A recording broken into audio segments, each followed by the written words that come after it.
Wih, sore Kang Ari. Sore Pak. Wah, apa kabar nih? Alhamdulillah baik. Wih, lagi ngapain ini? Biasa Pak, kontrol pakan buat si magotnya. Kesediaan sampah organik juga. Ini maggot ya. Oh, kapan ini Pak Ari mulai bisnis maggot ini? Kurang lebih dari Oktober 2015 Pak. Kenapa? Kenapa kok tertarik ini dengan maggot ini? Awalnya saya budidaya ikan lele Pak. Budidaya ikan lele, siklus beberapa kali saya merasa kalau keuntungannya itu tipis sekali dengan pakan pabrikan. Sampai akhirnya saya coba cari pakan alternatif lainnya, mulai dari telur busuk yang direbus, tiren atau ayam mati. Nah, tapi itu semua malah menjadi masalah baru Pak. Iya, iya. Karena air menjadi kotor, keruh segala macam, lele pada mati. Nah, jadi akhirnya itu kita kesampingkan, coba mencari lagi. Saat itu saya ketemu satu artikel, kalau nggak salah dari Profesor Tamberlin. Saya baca, wah ternyata ada serangga yang memiliki protein yang cukup tinggi Pak. Oke. Pada akhirnya saya memberanikan diri untuk email Profesor Tamberlin tersebut. Saya tanya bagaimana saya mendapatkan si maggot itu. Dia menanyakan balik ke saya, loh Anda lokasinya di mana? Tinggal di mana pada saat itu? Di Indonesia.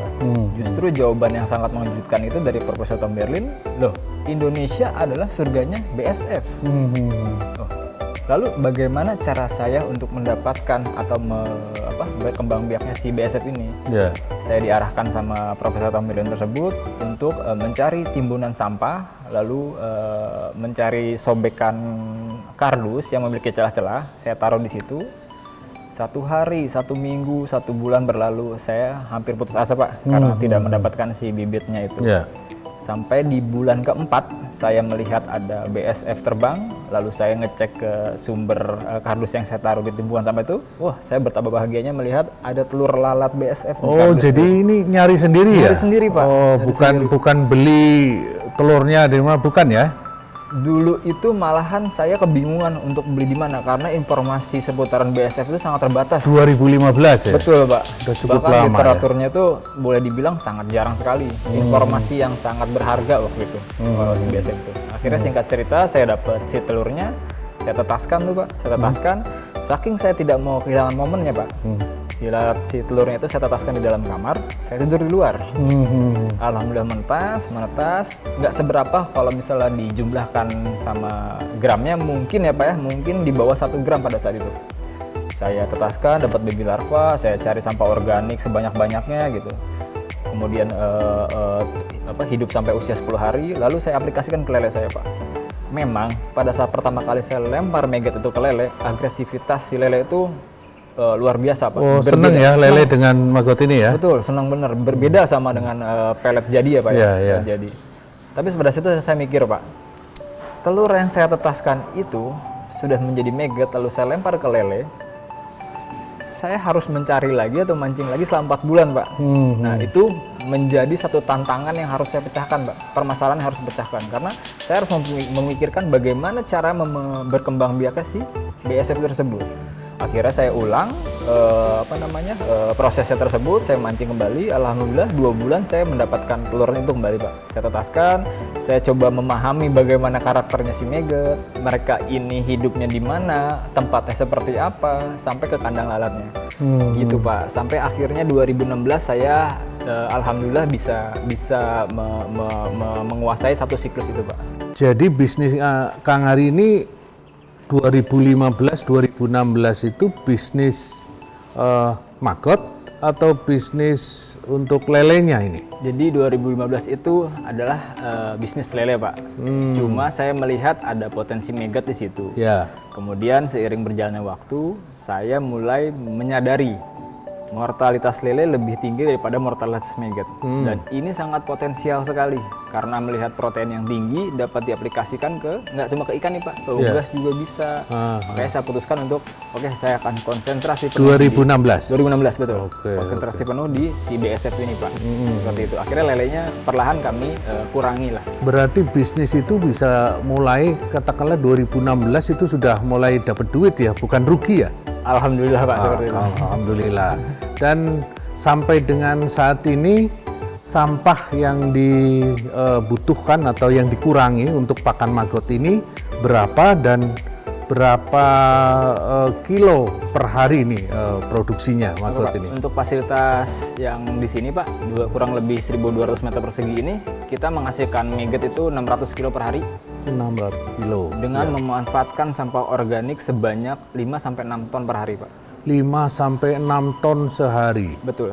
Itu berasal dari mana itu sampah itu? Kami awalnya door to door Pak, ke warga, ke restoran, sampai pada akhirnya kami dapat rezeki sampah dari Pemprov Jakarta, DKI Jakarta, terutama Jakarta Selatan, dari dipo-diponya, karena mereka ada Pergub 77 tahun 2020 untuk warganya wajib memilah sampah mana organik. Jakarta Selatan ya? Jakarta Selatan Pak, betul. Loh, ini padahal wilayahnya wilayah Kabupaten Bogor. Kok sampai ke Jakarta ya? Karena kami kesulitan Pak untuk bahan baku sampah ini. Oke, jadi di Jakarta Selatan lebih mudah ya? Iya, kebetulan didukung sama Pergub tadi Pak. Iya. Jadi memudahkan kami. Tadi produksinya itu sampai 600 kilo. Wah, dikemanakan itu? Oke Pak, jadi 600 kilo itu ada 10% itu untuk perikanan. Perikanan artinya Pak, yang 10% itu adalah maggot yang benar-benar hidup yang langsung diberikan ke ikan. Iya. Kemudian 30 Ikannya siapa?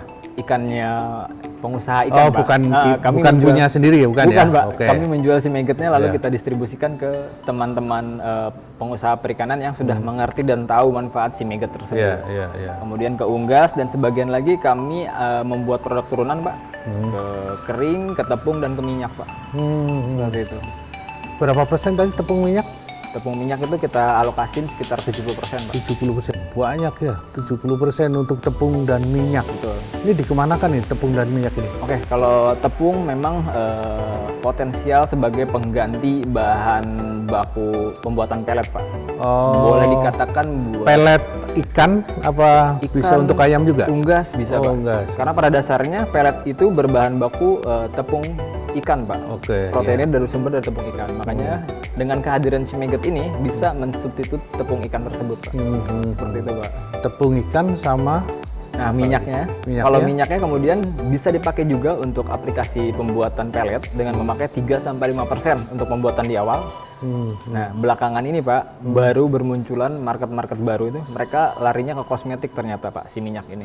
Oh, jadi minyak maggot ini juga bisa sampai ke untuk kepentingan kosmetik ya? Betul Pak. Saya dengar itu bisa untuk kepentingan kesehatan juga. Farmasi juga Pak. Farmasi bisa. Betul. Untuk obat gitu ya? Betul, obat-obatan. Cuma kita masih jauh untuk ngeriset itu Pak. Sementara ini produk yang minyak itu akhirnya kita lempar ke perusahaan-perusahaan untuk diriset Pak. Gitu. Kita lihat ke sana. Saya pengen lihat Pak, sampai silakan. sana. Silakan Pak. Ini bisa sambil kita menuju ke sana ya. Kok bisa usaha sampai segede ini? Itu kan dari kecil. Betul Pak. Ini ceritanya itu gimana? Iya, jadi nggak serta-merta saya usaha maggot langsung sebesar ini Pak, enggak Pak. Berawal dari skala rumahan malahan Pak, dari luasan tanah kurang lebih 80 meter persegi Pak. Itu kita manfaatkan lahan kosong, kita mulai start 10 meter 80 meter persegi. Betul, 80 meter persegi. Saat itu produksi kalau nggak salah 15 kilo per hari Pak. 15 kilo per hari, tapi kita sudah mulai stabil tuh untuk produksi menghasilkan maggot per hari tuh, bukan yang per minggu atau per bulan. Nah, karena ada kebutuhan pada saat itu ya Pak ya, kebutuhan lele di sana, kita mentargetkan menghajar substitute si pakan pabrik itu sebesar 10% dulu tuh. Nah, setelah kita melihat itu, ternyata ada perubahan yang signifikan nih dari perkembangan dan bobot si lele. Akhirnya kita memutuskan untuk ya pakai uang tabungan lah Pak, didukung dengan lingkungan sekitar saudara ya Pak ya, dimodalin segala macam. Masih 2016 Pak, dimodalin. Kemudian di belakang rumah itu sampai punya biopon dengan lahan 250 meter persegian lah Pak. Sampai saat itu, kemudian 2018 saya ditawarkan untuk pindah negara Pak. 2018 pindah negara ke maksudnya apa nih pindah negara? Nah, jadi ini unik bener ceritanya. Pada saat itu saya lagi keluar rumah, ada orang tua saya di rumah, kemudian ada tamu yang tidak konfirmasi dulu ke saya kalau mau datang. Tiba-tiba datang, dia tahu dari YouTube, mungkin ya Pak, dari YouTube. Dia datang ke tempat saya lalu menanyakan gitu, kemana Ari, dengan bahasa Inggris. Alhamdulillahnya bapak saya ini orang Sunda Pak. Jadi yang menanyakan itu orang Filipina yang berbahasa Inggris. Dijawablah pakai bahasa Sunda Pak waktu itu. Akhirnya bapak saya manggil tetangga untuk menerjemahkan, dijelasin kalau saya lagi keluar. Nah, dia bertujuan datang ke farm saya bermaksud bertujuan untuk membuat industrial maggot di Filipina Pak. Karena pada saat itu pemainan masih sedikit dan belum banyaknya informasi detail soal BSF. Nah, akhirnya dia menawarkan, gimana kalau anak bapak pindah negara saja, biar kami yang mengurus segala macamnya untuk sampai di Filipina. Wah, bapak saya sih langsung kaget Pak, kaget sekaligus senang, anak gua pergi nih, gitu Pak. Akhirnya saya pulang diceritain bla bla bla bla, saya telepon yang 2018 orang. ya? 2018 Pak. Saya telepon balik, dia minta ketemu. 2 minggu selang kemudian negosiasi Pak. Saya tidak mau pindah negara, tapi saya mau membantu Anda untuk membuat industrial maggot di Filipina. Saat itu kotanya Davao. Akhirnya sepakat. Nah, kontrak profesional pertama saya ketika saya menjadi konsultan maggot di Filipina itu 25 tahun Pak. Dengan masa perpanjangan kontrak 5 tahun. Itu sebenarnya nggak tahu ya Pak ya, di mindset saya sekarang saya mikir, ini saya bodoh apa gimana, 25 tahun kok lama banget gitu kan. Nah, sampai sekarang pun kontraknya masih berjalan. Jadi kalau di Filipina itu mereka memanfaatkan perkebunan pisang. Perusahaannya boleh disebut Pak namanya? Tadeco di sana. Jadi buah-buah pisang yang reject, gedebong pisang, kulit pisang segala macam diolah dengan maggot. Pupuknya kembali ke tanaman pisang. Maggotnya dimanfaatkan untuk peliharaan ikan, peternakan ikan laut Pak. Sibas, kerapu, kepiting, rajungan seperti itu Pak. Bintang jatuh berarti ya? Saya lagi tidur dibangunin dapat rezeki Pak. Kita lihat. Oke Pak, siap.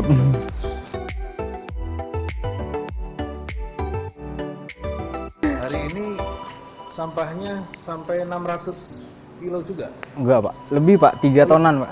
3 ton? 3.000 kilo. Tadinya bisa 6 ton ya? Betul, kebetulan lagi ngambil 1 rit lagi Pak. Ini kok banyak sekali? Ya Pak, jadi storage sampahnya di sini. Jadi kenapa pertimbangannya adalah kenapa kita nggak taruh di tempat tertutup, karena alhamdulillahnya tempat kami ini jauh dari pemukiman Pak. Seperti itu. Ini mesin apa nih? Ini conveyor Pak, conveyor. Cuma tidak terpakai, bukan tidak terpakai, belum kita manfaatkan maksimum karena sampah yang kita dapat alhamdulillah sudah terpilah Pak. Awalnya fungsinya ini adalah untuk memilah. Memilah, betul. Memilah sampah, tetapi karena Anda dapatnya sampah yang bagus, jadi nggak ada memilah lagi ya? Iya, alhamdulillah seperti itu Pak. Ini Pak Ari itu tahu nggak kalau ini berkaitan sama lingkungan gitu?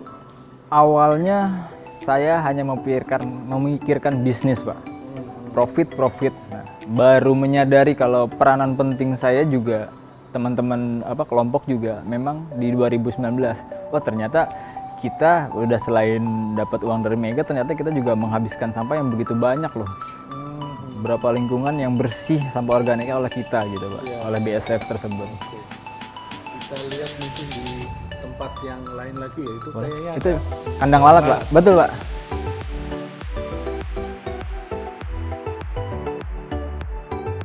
Ini kandang lalatnya ini? Betul Pak. Woy. Ini kalau ini lalatnya ini maggotnya gimana nih? Ya, jadi hubungannya? Kita namain tempat ini adalah insektarium Pak. Insektarium.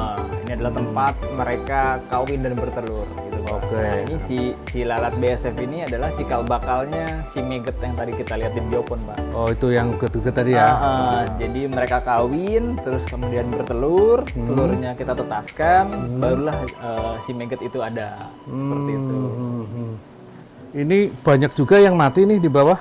Ya, jadi yang mati ini bukan karena mereka serangan jantung, apalagi kena penyakit, tidak Pak. Jadi memang siklus alamiah seperti itu. Si jantan akan mati ketika setelah kawin Pak. Kemudian betina bertahan hidup 1 hari untuk bereproduksi. Setelah bertelur selang 4 jam mereka akan mati kembali. Waduh, kasihan banget nih ya. Yang jantan setelah kawin enak-enak mati, yang cewek ini juga akan mati setelah bertelur ya? Betul, tapi manfaatnya Pak yang ditinggalkan. Oke. Itu manfaatnya luar biasa. Ini di dalam sana ada kotak lagi gitu? Betul Pak, itu adalah ruangan darkroom Pak. Jadi untuk menyimpan pupa supaya mereka lebih cepat atau lebih nyaman metamorfosis. Ya. Seperti itu. Ini untuk daun pisang untuk sembunyi, untuk berlindung. Iya, sebenarnya ini untuk menambah volume mereka hinggap. Oke. Di samping itu juga buat bergosip Pak. Lah itu Itu aegis ada Pak. egis Itu tempat mereka untuk bertelur. telur. Betul. Oke. Ya, saya kira nanti tolong diceritakan, ini kan udah hampir keseluruhan ya. Kiat-kiat untuk bisa berusaha seperti ini itu gimana itu Mas Ari? Oke Pak, yang pertama mental Pak. Mental. Mentalnya dulu yang kita bentuk. Gitu. Karena ini akan berhubungan langsung dengan sampah. Sampah ini tidak serta-merta kita butuh sampah, ada sampahnya. Tidak seperti itu. Jadi kita mencari sampah itu melihat timbunan di pinggir jalan segala macam, kita bawa, kita sortir. Nah, biasanya teman-teman yang baru mulai usaha itu akan merasa malu dulu.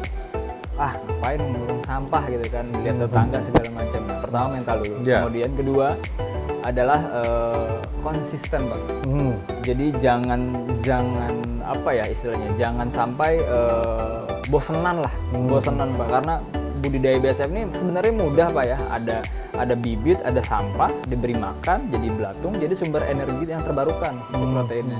Jadi jangan mudah bosan. Kemudian yang paling penting kalau menurut saya itu adalah ikhlas Pak untuk menjalani pekerjaan Pak. Kalau nggak ikhlas ya susah juga kita untuk langsung melanjutkan bisnis ini Pak. Mental, konsisten, dan ikhlas. Ikhlas, Pak. Mental, konsisten, dan ikhlas. Mental itu kita siap kalau bergelut dengan sampah ya. Konsisten, kita jangan cepat putus asa.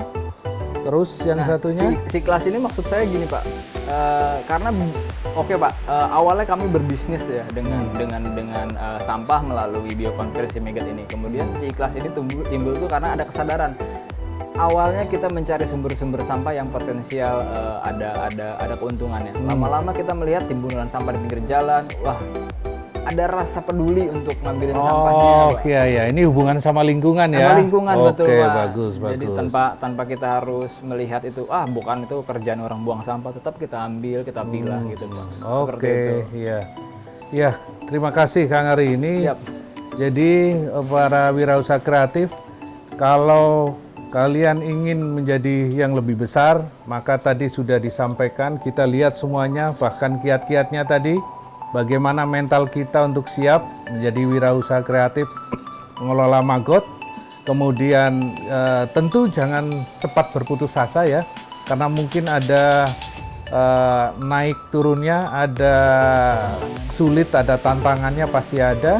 Yang terakhir ikhlas, ini berkaitan dengan lingkungan, di mana kontribusi kita sekaligus kita berwirausaha kreatif, tapi sekaligus juga kita menyelamatkan atau melestarikan lingkungan dengan mengurangi sampah-sampah kita. Demikian wirausaha kreatif, generasi lingkungan hidup dan kehutanan. Selesai kita sudah melakukan. Terima kasih Pak Ari. Sama-sama Pak Satrio. Kita selesaikan, salam.